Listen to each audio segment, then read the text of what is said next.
ahora. Bien, en esta mañana he traído algunas definiciones de lo que es la iglesia. Estamos buscando una definición. Queremos tener una definición de lo que es la iglesia, quién es la iglesia, cuáles son los propósitos de la iglesia, por qué Dios instituyó la iglesia, por qué es el pueblo de Dios. Y he traído algunas definiciones que he adquirido de algunos cursos de lo que he leído.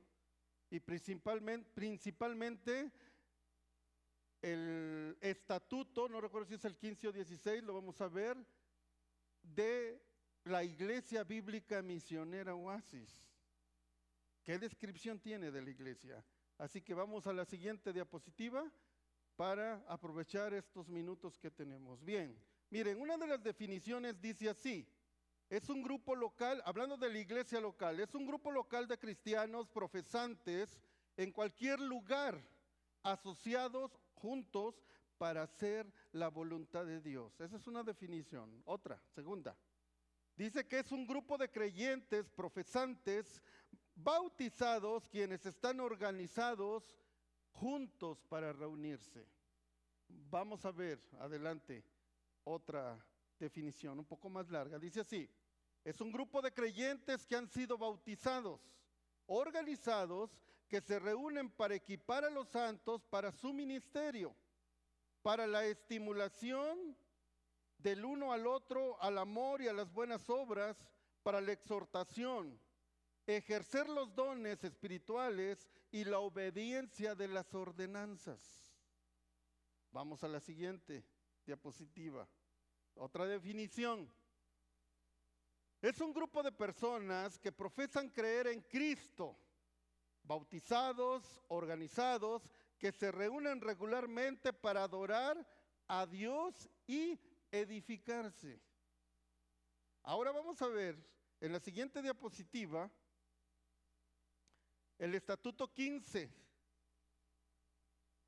de los fundamentos de la fe de la Iglesia Bíblica Misionera de Juárez Sur 611. ¿La conocen? Bueno, ¿qué es lo que han plasmado nuestros ancestros, nuestros hermanos, cuando inició la iglesia? Por lo menos hablando de 1993, cuando obtuvimos el registro. Dice así, escuchen, ya lo hemos leído. Dice, la iglesia. Creemos que una iglesia local es una congregación organizada de creyentes bautizados por inmersión, asociados por un pacto de fe y compañerismo en el Evangelio, que observan las ordenanzas de Cristo, que están gobernados por sus leyes, es decir, de Cristo, que ejercitan los dones, derechos y privilegios conferidos a ellos por su palabra, que los únicos ministerios escriturales es el de pastores y diáconos, cuyas calificaciones, demandas y obligaciones están claramente definidas en las Escrituras, refiriéndose a Tito y a Primera de Timoteo. Creemos que la verdadera misión de la iglesia es el testimonio fiel de Cristo a todos los hombres cuando se tenga la oportunidad. Esa es la mitad. Vamos a la siguiente, que dice así: consideramos que la iglesia local tiene el derecho absoluto de autogobernarse, libre de interferencia de cualquier jerarquía de individuos u organizaciones, y que la única y sola cabeza es Cristo a través del Espíritu Santo, que es escritural, que las verdaderas iglesias cooperen unas con otras para contener la fe y la propagación del Evangelio, que cada iglesia local es la única juez de la medida y método de su cooperación, que en todos los asuntos de los miembros, organización, de gobierno, de disciplina, de benevolencia, la voluntad de la iglesia local es final. Eso es lo que tenemos como definición de lo que es la iglesia. Ahora, vamos a seguir investigando. Así es que vamos a la siguiente diapositiva y vamos a ver que cuando hemos dicho, no acerca del origen, sino cuando se empezó a edificar la iglesia, y ya hicimos una lectura bastante amplia, y en el versículo 42, que es uno de los últimos que leímos, creo que fue el último, y por ahí el hermano profetizó, dijo 300,000 personas, yo me asusté. No sé si en estos últimos 30, 40, 50 años la Iglesia Bíblica Misionera va a tener 300,000 miembros. Mira, sería maravilloso y espero que sea una profecía.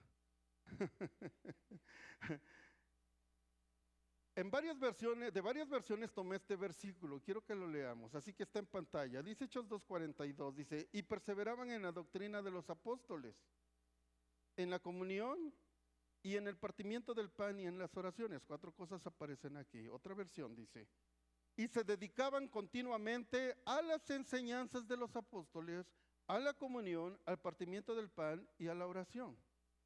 Otra versión dice así, ellos estaban dedicados a aprender lo que los apóstoles enseñaban, compartían lo que tenían, participaban de la cena del Señor y oraban juntos. ¿Cuántas de estas cosas hacemos?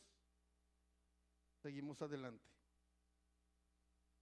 4 actividades que realizaba la primera iglesia. Acuérdense que eran judíos. Número 1, aprendían de los apóstoles, o los apóstoles eran los que enseñaban. ¿Qué enseñaban? Vamos a verlo hoy. 2, la comunión, compartir lo que tenían. Número 3, participar en la cena del Señor.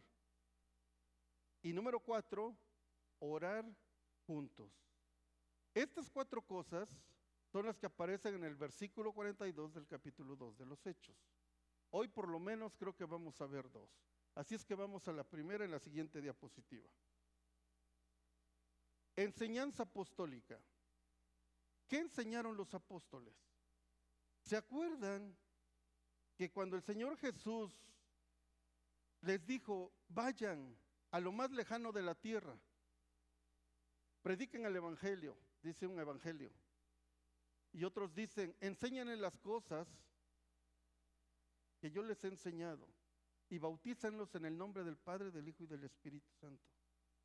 Entonces, ¿cuál era la enseñanza de los apóstoles? Juan escribe en su primera epístola, después del Evangelio, en su primera epístola, en el capítulo 1, verso 1, dice lo siguiente, lo que era desde el principio. ¿Cuál principio? Acuérdense que Génesis 1:1 empieza diciendo, en el principio creó Dios los cielos y la tierra. ¿Hablará de ese principio? Pero el Evangelio también de Marcos dice que en el principio empezó, ¿De qué principio habla? De cuando nuestro Señor Jesucristo vino. Está hablando acerca ya de una etapa de la gracia, cuando se iba a manifestar la gracia de Dios abundantemente en Jesucristo, su Hijo. Ahora, lo que era desde ese principio, lo que hemos, dice que, oído, ¿de quién oyeron? Lo que hemos visto, ¿de quién vieron? ¿A quién vieron? Con nuestros ojos, dice, lo que hemos mirado, y aún dice, palparon nuestras manos tocante al verbo de vida. ¿Quién era el verbo? ¿Quién era la palabra? La palabra verbo es logos. Y cuando se habla de logos, se habla en el pensamiento griego y filosófico, es la razón de las cosas. Entonces, cuando nosotros nos dirigimos a Jesús, que es la palabra, que es en el principio era el verbo, el logos, y el logos era con Dios, y el logos era Dios, nos estamos refiriendo a la razón por la cual son todas las cosas. Y ahora sabemos que en Jesús estamos completos, que Jesús es la razón de todas las cosas, y que siempre en Jesús no solo tenemos la salvación, sino que tenemos la esperanza de la vida eterna. ¿Es así? ¿Así dice la Escritura? Entonces, todo lo tocante al verbo de vida, lo que habían oído, lo que habían visto y aún sus manos palparon, porque tuvieron la oportunidad de estar con él, de abrazarlo, de saludarlo, aunque la Escritura nunca diga que se dieron un abrazo y nunca dice que Jesús regaló muchas sonrisas. ¿Verdad que no lo dice? Exacto. Especulemos un poquito, porque Jesús era una persona gozosa, era una persona alegre. ¿Sí? Entonces, aunque no lo dice, pero sabemos que ellos se daban un abrazo, se saludaban, sabían lo que era un ósculo santo o un beso santo, con la cual se recomienda, ¿verdad? En una de las epístolas, que salúdense con un beso santo. Bien, ahora, estamos en la enseñanza de los apóstoles o en lo que aprendía la iglesia de los apóstoles, porque él era el fundamento. Ya hablamos de esto. El fundamento, el cimiento, fueron los apóstoles, fueron los profetas, cuya piedra angular es ¿quién? Cristo. Y hemos hablado que el fundamento solamente se construye una sola vez, porque fue un tiempo nada más de los apóstoles, de los profetas del Nuevo Testamento, cuya piedra o referencia principal es nuestro Señor Jesucristo. Ahora sabemos, ¿verdad?, que hay evangelistas y pastores maestros. Y yo les he dicho, les he comentado, uno puede ser maestro y puede hacer uno el trabajo muy bien, pero de ahí a ser pastor está complicado. Así que, por otro lado, ser pastor debe tener la capacidad en Dios de poder enseñar. ¿Sí? Así que un maestro puede ser un muy buen maestro, pero dista mucho de que sea pastor. Pero cuando Dios da esa capacidad de ser pastor, por supuesto que da la capacidad de poder enseñar también. ¿Sí? Ok, entonces ellos enseñaron acerca de lo que oyeron, de lo que vieron y de que palparon por sus manos. Y luego dice el versículo 2, porque la vida fue manifestada y vimos y testificamos y os anunciamos aquella vida eterna, la cual estaba con el Padre y nos ha aparecido. ¿Quién es la vida? ¿Quién es? Jesús. Ahora, aquí hay algo bien interesante. Cuando la palabra dice aquí que ellos anunciaron, significa hacer saber o dar un aviso. Y ese aviso venía de parte de ¿quién? De Jesús. En la mañana hablábamos acerca de Pablo, ¿verdad? Que lo que le fue dado por el Señor, eso es lo que él transmitió. Así que la enseñanza apostólica era de lo que Jesús les había enseñado y ellos estaban transmitiendo las palabras y las enseñanzas de Jesús. Sigamos adelante. Vamos a la siguiente diapositiva. En el versículo 3 dice, lo que hemos visto y oído, ya lo resume, eso os anunciamos, para que también vosotros tengáis comunión con nosotros. Y nuestra comunión verdaderamente es con el Padre y con su Hijo Jesucristo. Aquí nos está diciendo que la comunión, el koinonía, y lo vamos a ver que es el segundo punto, y de qué se trata, es no solamente, dice, con nosotros, con todos los que son creyentes, sino también con Jesús y con el Padre. Por eso es que hemos dicho que no puedo decir que tengo comunión con Dios, que tengo una buena relación con Dios, sin tener una buena relación con los demás. Porque ya hemos visto que por el Espíritu Santo hemos sido sumergidos a un pueblo y a un pueblo nuevo, a algo que instituyó Él. Así es que no hay cristianismo sin iglesia o relación con Dios personal sin iglesia. Y les voy a confesar algo que me partió, me molió. Ahí les va, ¿están listos? Abróchense los cinturones porque esto es fuerte. Y no trato de ofender a nadie, simplemente trato de decir la verdad. Porque estamos aquí para proclamar la verdad. ¿Es así o no? Ahí les va, agárrense. Muy fuerte para mí. Cuando tú estás ante un grupo de personas, pregunta primero, vamos a suavizarlo un poquito porque... Bueno, Les voy a echar la bolita a ustedes. Cuando ustedes están en un grupo de personas, y es numeroso el grupo de personas, ¿es cierto que todas son de su agrado? ¿Eh? Seamos honestos. Por eso salió el dicho, no todos son moneditas de oro, no somos moneditas de oro, sí.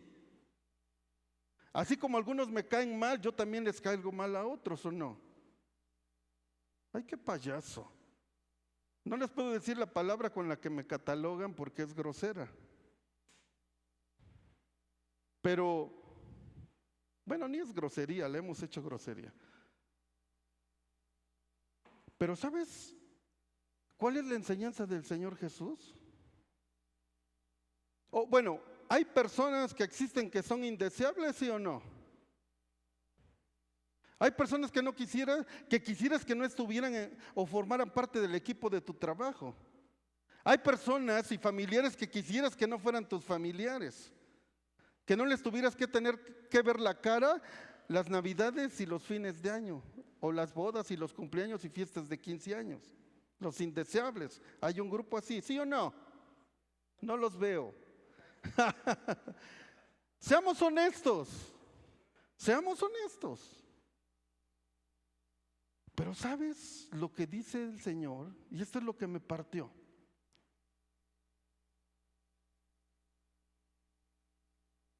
La iglesia se compone de aquellos creyentes por los cuales Cristo murió, ¿sí o no? Y Cristo estuvo dispuesto a dar su vida por esa persona. ¿Y sabes qué? Aunque sea indeseable para ti. Si Él por su amor murió por ella, ¿quién eres tú? Para señalarla y apartarla. ¿Me estoy explicando? ¿Sabe? El papel que yo estoy haciendo aquí se me ha complicado. En mi humanidad se me ha complicado. ¿Saben por qué?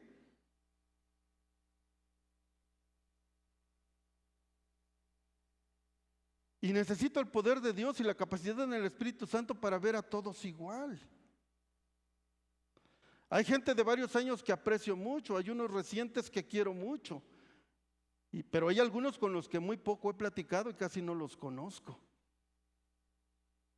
Y lógicamente que yo me inclinaría o apostaría por la gente que tengo más confianza y que conozco de más cerca. Pero ¿quién soy yo para hacer distinción o acepción de personas cuando Cristo estuvo dispuesto a dar su vida por esa persona? ¿Ven lo complicado que es en nuestra humanidad? ¿Sí me están siguiendo? Por eso es que la comunión, hermanos, no solamente es con el Padre y con su Hijo, sino la comunión también debe ser entre nosotros. Y ahorita vamos para allá. Bien, sigamos.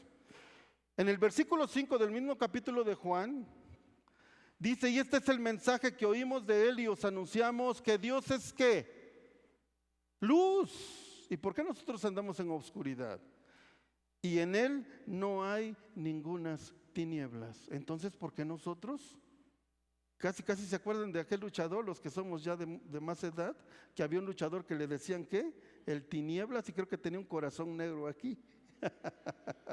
Y andamos en tinieblas. Bueno, sigamos adelante. Ahora sí. Ahora, Mateo 28:20 dice, enséñenles que guarden. Y curioso, fíjense, que guarden. Usted cuando dice, yo voy a guardar en mi bolsa, en un lugar especial de mi casa, yo voy a guardar esta moneda de oro que me regaló mi papá, o este reloj de bolsillo, el de los ferrocarrileros, de esas joyas, los relojes unos grandotes. Esta joya la voy a guardar. Para nosotros guardar, pensamos en ¿qué? ¿O por qué guardamos las cosas? ¿Con qué intención guardamos las cosas? ¿Por amor, por cariño? ¿Por no perderlas? Sí, guardar es porque no queremos perderlas o porque no queremos que le hagan daño a esa cosa. o que se la roben. Exacto. Entonces, cuando la enseñanza viene de los apóstoles y nos dice que guarden las cosas que os ha mandado, quiere decir que no debemos perder eso y que no se nos debe desviar de eso, que hay que cuidarlo. Dice aquí: yo estoy con vosotros todos los días hasta el fin del mundo. Ok. Ahora, en Hechos 18:11 dice lo siguiente: y se detuvo allí Pablo en Corinto 1 año 6 meses, 18 meses, enseñándoles. ¿Qué les enseñó? La palabra de Dios. Entonces, ¿qué enseñaban los apóstoles? La palabra de Dios, lo que habían escuchado de Jesús, que era palabra de Dios, porque Jesús dijo: yo lo que les digo no es de mi cuenta, sino de quién, de lo que el Padre me ha dicho. Eso es lo que yo les transmito, y eso es lo que tenían que enseñar los apóstoles. ¿Por qué? Porque Jesús había partido e hizo una promesa: les voy a enviar el Espíritu Santo para que Él los guíe a toda verdad, para que la transmisión de mis palabras sea exacta. E inspiró o sopló las Escrituras para nosotros, el Nuevo Testamento, y quedaron por escrito las enseñanzas de Jesús, y han llegado hasta nuestros días. Entonces, ¿qué fue lo que enseñaron los apóstoles? La palabra de Dios. ¿Qué tenemos que enseñar hoy? La palabra de Dios. Bien, ahora en 1 de Corintios 11:23 nos dice: porque yo recibí, eso lo leímos en la mañana, porque yo recibí del Señor lo que también os he enseñado. La palabra enseñar aquí causó mucho mi atención. ¿Saben por qué? Porque la palabra enseñar aquí es paradidomi y significa dar o transmitir. Cuando yo leí esta palabra, le dije a mi esposa: oye, transmitir. No es porque no supiéramos, sino que yo quería que me confirmara y me ayudara, y le dije: ¿qué es una transfusión? ¿Qué es una transfusión de sangre? ¿Qué es?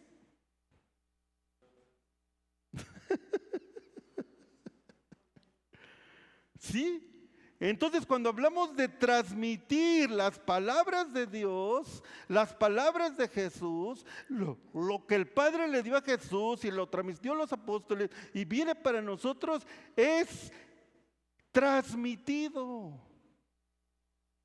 Es como inyectado en nosotros. Transfusión quiere decir que yo perdí sangre o necesitan cambiar mi sangre y me ponen nueva ¿qué? Nueva sangre.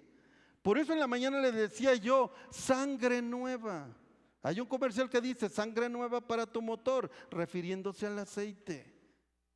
Entonces se dan cuenta que la enseñanza de los apóstoles, que era la palabra de Dios, era transmitida en nosotros, inyectada en nosotros. ¿Por qué? Principio de la sustitución, porque todos los pensamientos, todas nuestras ideas que no son correctas delante de Dios, tienen que salir y tienen que ser inyectadas nuevas ideas, nuevos deseos, nuevos pensamientos. Esa era la enseñanza de los apóstoles. Vamos adelante. Históricamente, hay un documento que se encontró en los siglos, en 1900, o en el siglo XX, que fue escrito entre el año 65 y 80 después de Cristo. Es decir, mientras se escribía el Nuevo Testamento, se escribió el Didaché. ¿Qué es el Didaché? Significa enseñanza, enseñanza de los apóstoles. Y aquí se resume que tiene 16 capítulos, y los primeros 6 capítulos hablan acerca de 2 caminos: el camino del bien y el camino del mal. Este documento no es inspirado por Dios, se encontró, fíjense cuántos años después, en el 1900. Sin embargo, ahí aparece en resumen todas las enseñanzas que estaban dando los apóstoles, y ahora este documento da testimonio de lo que los apóstoles estaban enseñando.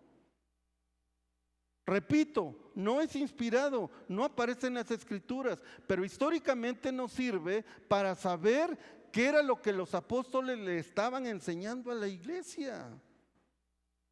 Y ahí habla, por ejemplo, de los dos caminos de la salvación. Y el resto, por 10 capítulos, habla acerca de prácticas, de cómo era la vida y el gobierno de la iglesia. Por ejemplo, acerca del bautismo dice lo siguiente. Dice que tenía que ser bautizados, ¿verdad? Y dice, puede ser en agua fría, puede ser en agua caliente. Y esto me dejó sorprendido, porque dice, si hay escasez de agua, escúcheme, y yo pensé, ¿y qué de los enfermos que están en un hospital y no los podemos llevar a un río o traerlos a un tanque para sumergirlos? Hay casos especiales, y para ese caso especial, ¿saben qué decía? Que se rociara 3 veces con agua. ¿Por qué 3 veces? Por el Padre, el Hijo y el Espíritu Santo. Pero eso se distorsionó después. Pero era una necesidad que había en los nuevos creyentes. Y eso trae este documento. Interesante. Se los estoy mencionando porque hay antecedentes históricos de lo que enseñaban los apóstoles. Así que lo que habían visto y oído, lo que palparon con sus manos, son lo que nos transmitieron. Y está sido cada vez transmitido en nosotros, inyectado en nosotros. ¿Las palabras de quién? Palabra de Dios.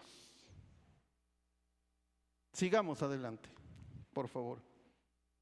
Tenemos unos minutos. Segundo punto. ¿De qué se trata la comunión? Nosotros hemos reducido la comunión a tostadas, tacos, tortas, pozole, tamales, café y la coinonía. La coinonía. Y para nosotros es comer, comer y comer y comer. ¿Es realmente eso la comunión? Descubrí algo interesante, quiero compartirlo con usted. Y la multitud de los que habían creído, dice Hechos 4, versículo 32, y la multitud de los que habían creído era de un corazón. Y ¿cuántas almas hay aquí?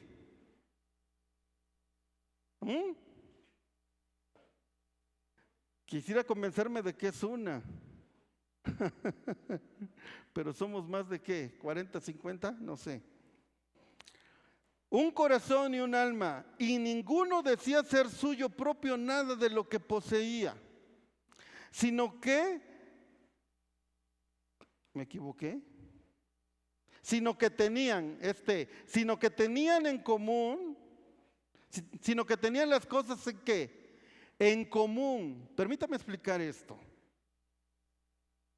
No es como en el matrimonio, ¿verdad? Lo tuyo es mío y lo mío es tuyo. Eso es común. Fíjate que no. Déjame o permíteme explicarlo. La palabra común, viene de koinos, koinonía, y dice compartido por todos o varios. Pero ¿qué es lo que realmente quiere decir? Miren, primero, la iglesia primitiva tenía el concepto de que Dios es el dueño de todas las cosas. ¿Es así? Dios es soberano, Él creó todas las cosas y todas las cosas le pertenecen a Él. Sí. Entonces, si todas las cosas le pertenecen a Él, decían los primeros creyentes, también le pertenece al pueblo. Así que las cosas que son mías, yo soy administrador de esas cosas, pero realmente son de Dios porque Él me ha dado la capacidad de tenerlas. Ese era el sentir. No era una costumbre de que yo si tenía 2 terrenos, 4 terrenos, 100 terrenos, ¿qué me costaba si tengo 100 vender 2 y traer el dinero de lo vendido a la iglesia? ¿Se acuerdan de Ananías y Zafira? Ellos pudieron haber traído la mitad, pudieron traer una parte, pero ¿cuál fue su pecado, hermanos? La falta de honestidad. Quisieron mentir al Espíritu Santo. O sea, era entendible que ellos hubieran determinado la mitad, pero no estando juntos, el esposo mintió y la esposa mintió. ¿Y por qué viene el ejemplo de que ambos murieron? Bien, por falta de honestidad. Pero no era que tenían que ir y vender y que esperaban ya que el Señor viniera y pues ya para qué tenemos cosas materiales, hay que venderlas, las compartimos porque el Señor ya viene. ¿En realidad ese era el propósito de esto? No, hermanos. Entonces, ¿cuál era el propósito? Vamos a verlo. Segundo punto, la iglesia también tenía en su mente que las personas eran más importantes que las cosas. Una persona es más importante que... Por eso a veces en una urgencia dejamos el trabajo, no importa que me corran, porque tengo que suplir una necesidad en mi familia. Bien, les voy a explicar. Cuando se habla de tener en común las cosas, quiere decir que cada persona pensaba en que más bienaventurado o más feliz o se siente mejor cuando uno da que cuando recibe. Entonces la iglesia primitiva tenía el sentir siempre de dar. Siempre vivía con la intención de dar. Siempre traía algo extra para dar. No esperaban recibir. Ahora somos consumidores. Pregunta: ¿quién llenó hoy una bolsa de sonrisas para regalar? Hoy aquí. ¿Quién pensó en eso? ¿Quién pensó en traer cientos de saludos para dar a todos?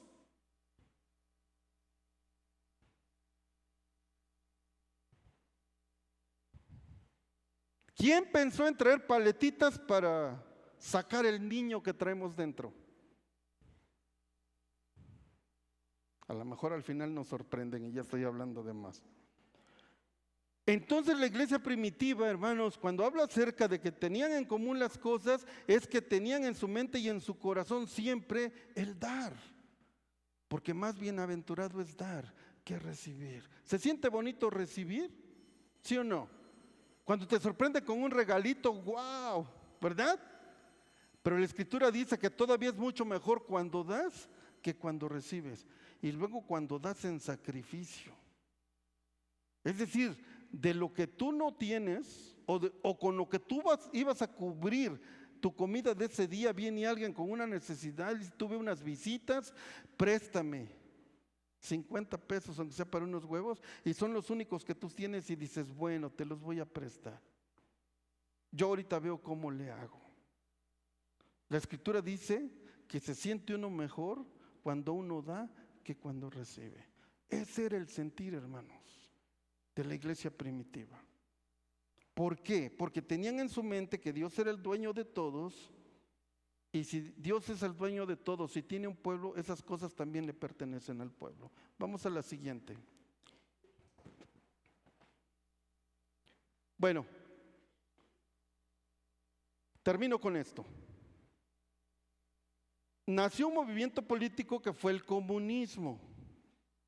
Porque algunos han tachado a Jesús de comunista. Jesús no era comunista. El comunismo, su base es: lo tuyo es mío, lo tuyo me pertenece. Tú rico, la distribución de la riqueza también es para mí. Eso dice el comunismo. Pero la coinonía del cristianismo es: lo mío es tuyo. Porque de tu voluntad te desprendes. Tú quieres de tu voluntad hacerlo. A ti te nace, cada uno de como propuso en su corazón. No por tristeza ni por necesidad, porque Dios ama ¿qué? Al que da, al que le nace, al que quiere hacerlo. tuviste un buen negocio, ganaste suficiente dinero y nace en tu corazón esta porción, la apartas y dices, la voy a dar al pueblo de Dios, la llevo a la iglesia. ¿Por qué? Porque nació en tu corazón. Y esa es la coinonía, hermanos. Cuando se habla de que el pueblo tenía en común las cosas, es que les nacía en su corazón traer para dar. ¿Me estoy explicando? Y ese es un sentir, hermanos. Así es que estamos en busca de la definición de la iglesia. Ya leímos algunas. Vamos a checar si la nuestra es correcta o le falta algo o está bien.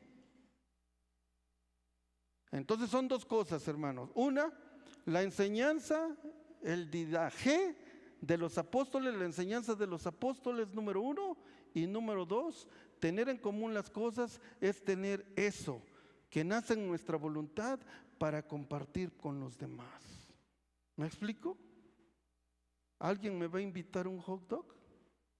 ¿Por obligación o porque nace de su corazón? ¿Sí, hermanos, me expliqué? Bueno, aquí vamos a terminar, porque vamos a estar a la 1, hermanos, los que gusten, allí en la 3, que es norte, número 322, vamos a despedir el cuerpo de nuestro hermano Hilario para ir a sepultarlo. Los que lleven gusto, vamos a estar ahí a la 1, y de ahí con sus compañeros van a hacer una rodada, se van a ir en bicicleta porque él era ciclista y fue campeón, hermanos, varias veces. Se va a llevar al panteón de San Rafael, se llama, de la colonia Santa Cecilia, que está atrás de Gas de Oriente. ¿Sí? Entonces los que gusten nos vemos allá a la 1. Entonces vamos a terminar con esto. Señor, te damos gracias por tu palabra y ayúdanos a que nos mantengamos, Señor, en la enseñanza.